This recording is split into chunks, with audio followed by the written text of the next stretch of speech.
I was honest and I said, yes, Your Honor, I'm a YouTuber.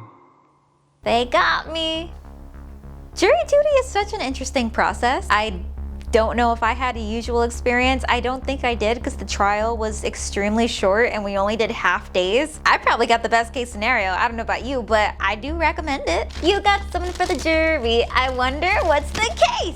Usually nothing that exciting, but I mean, I thought mine was interesting. So they send you the letter, hey, you're summoned, you gotta show up or we're gonna find you, or you could postpone it. That's always an option. You're gonna use that little juror ID and then you go over to their website, to their little portal. Once you log into their modern, sleek, revolutionary jury portal, you're gonna enter your basic information. Listen, I was honest. I told them I'm a YouTuber. And then you also complete like your online orientation, which is really just like watching like a 7-minute long YouTube video. So you have to keep checking this portal the weekend before the day that you are summoned. Because who knows, like me, they might not ask you to show up anywhere on Monday. And sure enough, on Tuesday, they needed me. So I show up to the tiniest courthouse in the world. It's like a courthouse for ants. There's like 2 courtrooms and 40 potential jurors. They put all the potential jurors in a waiting room and then they called about 20 of us to go sit in the actual courtroom. But let me tell you, the jury selection process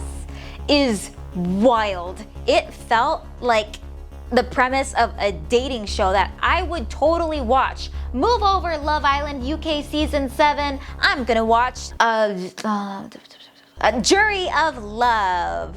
Each and every single juror stand up and then they ask them, who are you? What's your job? Are you single? Are you married? What is your mental health history? All the stuff you kind of want to know when you start dating somebody. And it's all out in front of everybody, so you learn really quick like who's single, who's not. And I don't know if this is just like a sad thing, but most people, even like the older folks, were single. So when they got to me, I was honest and I said, yes, Your Honor, I'm a YouTuber. And she said, what? I'm sorry, I couldn't hear you. And I said, YouTuber. And then she goes, oh, okay. And then one of the attorneys was like, oh, so what does that entail? And I said, oh, I make comedy sketches and I do political commentary. And they're like, great, cool. Did not turn them off one bit. But genuinely, I was really fine either way, like whether they dismissed me or if they kept me, I'm fine, I don't care. So during the trial, the jurors are not allowed to talk to the attorneys. They're not allowed to talk to the other jurors about the case.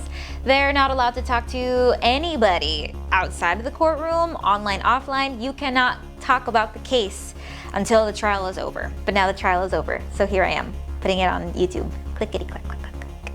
So here was the actual case. It was regarding a conservatorship. John Doe is an elderly man who lives in South Los Angeles, who LA County wants to put him in a conservatorship.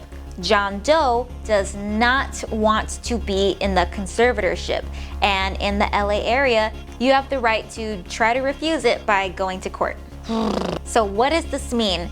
LA County has to prove beyond a reasonable doubt that John Doe is so gravely disabled due to his mental illness that he requires a conservatorship. The burden of proof is on LA County.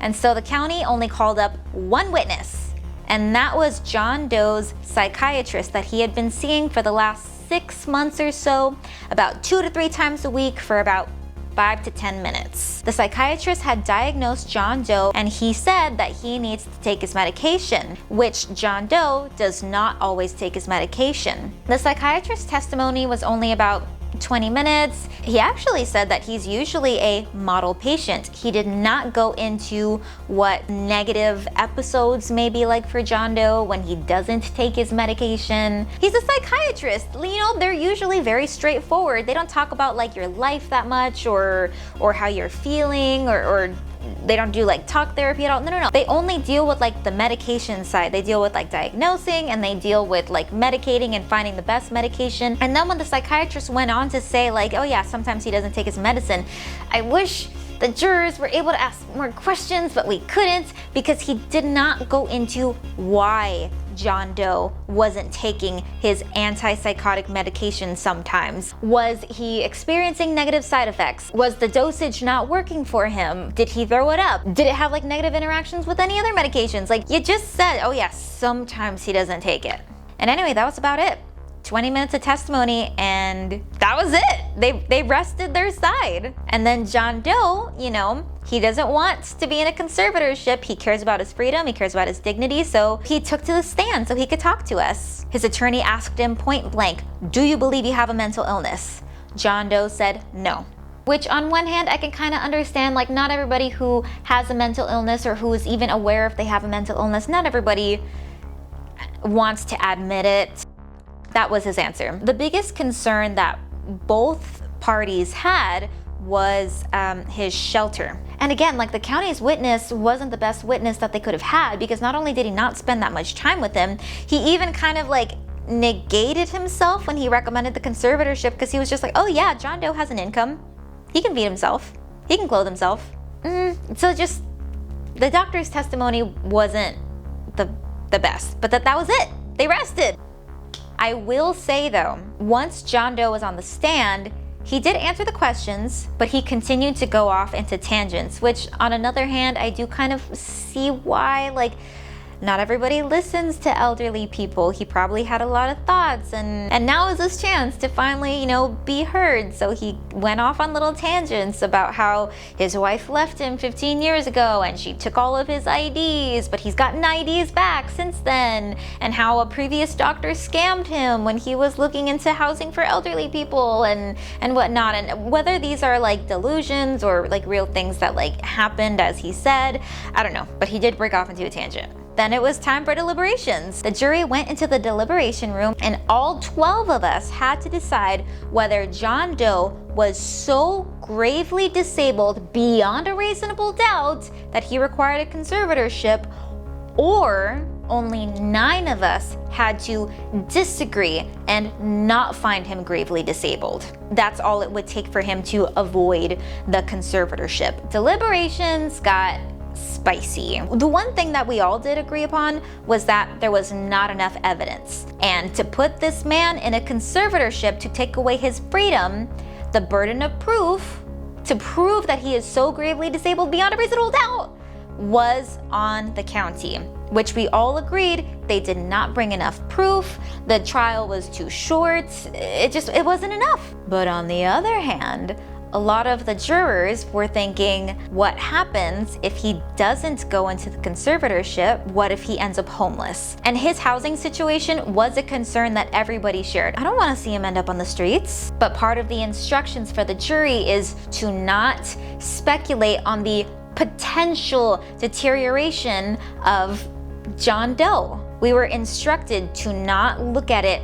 with sympathy. So the way I personally tried to approach it was, this man has an income, he is able to feed and clothe himself. I mean, he's in court for a reason. He does not want to be in the conservatorship. As of that moment, he was in a temporary conservatorship, so he knew well enough that he didn't want to be there. If all 12 jurors found that yes, John Doe is so gravely disabled due to his mental illness that he had to be entered into the conservatorship, then supposedly the plan was to put him into a nursing home where somebody could monitor him and they could make sure that he took his medications. And to me, that was a little too one flew over the cuckoo's nest. I feel like a lot of people already know how nursing homes can be, and this man also had no friends or family in the area, so there would be nobody to really advocate for him. And even if he is like not fully with it,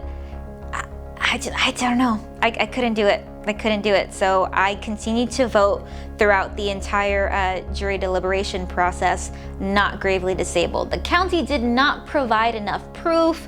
So many people were just like, well, I don't know. But the thing is, if you don't know, then the answer should be no. He is not gravely disabled beyond a reasonable doubt. There is no room for doubt. All 12 of us had to be absolutely certain that John Doe was so gravely disabled due to his mental illness.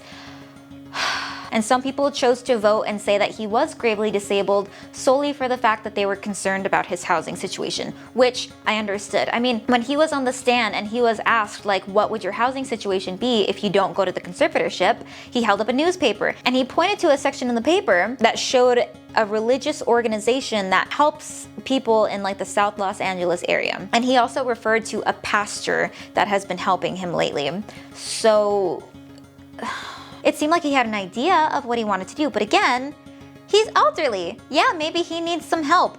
Does every elderly person have to be put into a conservatorship? No. In the end, we ended up being deadlocked. So a deadlocked jury, or a hung jury, means that the jury just can't decide. We're not able to reach a verdict and be unanimous. Because again, the burden of proof is on the county. Mr. John Doe doesn't have to prove anything. So we walked back into the courtroom and the judge is waiting for us, and I was the little juror person that like announces the verdict to the judge. She asked me, she goes, okay, well, what happened? How did you vote inside? And I said, 5 people found him gravely disabled beyond a reasonable doubt, and 7 people did not. And she said, okay, you guys are excused, you're all done. I was like, oh. Okay. So when you have a deadlocked jury, it means that the trial cannot continue and they're gonna have to do a retrial if they really want to pursue the conservatorship. So everybody left. I still felt kind of concerned about what was gonna happen to Mr. John Doe, so I waited on the bench outside of the courtroom and I saw his attorney as well as the other attorney, and they both wanted to talk to me. I'm like, okay. They wanted to know how we came to our decision. And so the county's attorney asked me like, why did you vote the way that you did? And we said that the trial was too short, the psychiatrist's testimony was too short, and he didn't really have that many interactions with John Doe.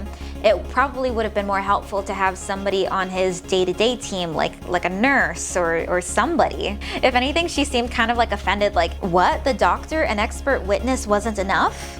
No, there wasn't much to go off of. The trial was so short. There wasn't that much evidence. And she was like, oh, I mean, okay. So, I mean, she'll probably use that whenever they do their retrial because they are going to attempt the retrial, so.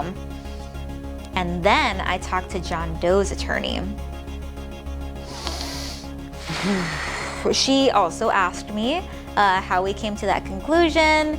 And I said the same thing, there just wasn't enough evidence. And then I said that a lot of people expressed concern over his housing situation, but at the same time, we were told not to consider future deterioration. And then she's like, right. And I asked, how do you feel? And she said, well, and in that moment, I'm like, oh God,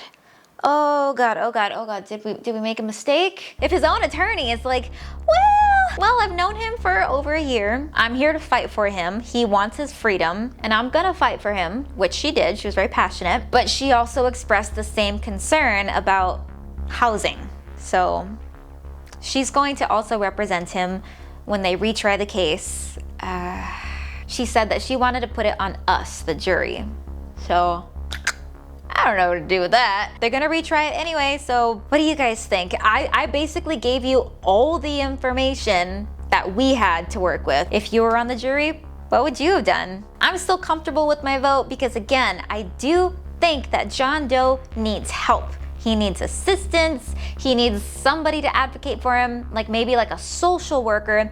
I don't think a conservatorship necessarily would have been the best for him, especially because he does not want it. So you tell me your thoughts. Oh God. See, jury duty is so much harder than you think it would be, huh? When it's somebody's life and well-being in your hands, it's a lot. So, I mean, I don't have anything to push here. I guess I'll just push this button. Bye.